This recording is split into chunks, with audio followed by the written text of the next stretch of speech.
Hi friends, ఈరోజు వార్తాపత్రికల్లో నిలిచినటువంటి కొన్ని అంశాల గురించి ఈరోజు తెలుసుకుందాం.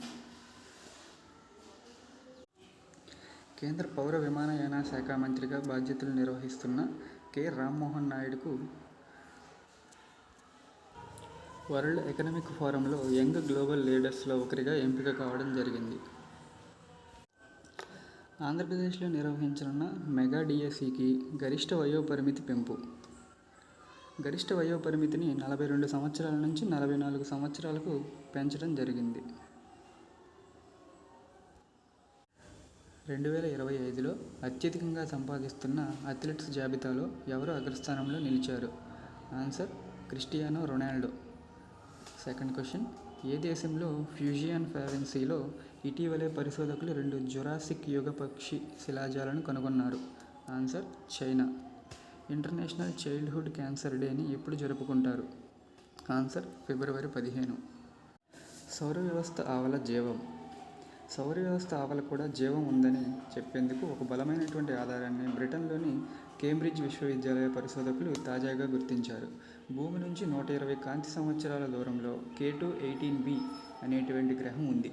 ఇది పొడమి కంటే 8.5 రెట్లు పెద్దదిగా ఉంది.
పద్దెనిమిదవ తేదీని ప్రపంచ వారసత్వ దినోత్సవంగా నిర్వహించాలని తీర్మానం చేయడం జరిగింది.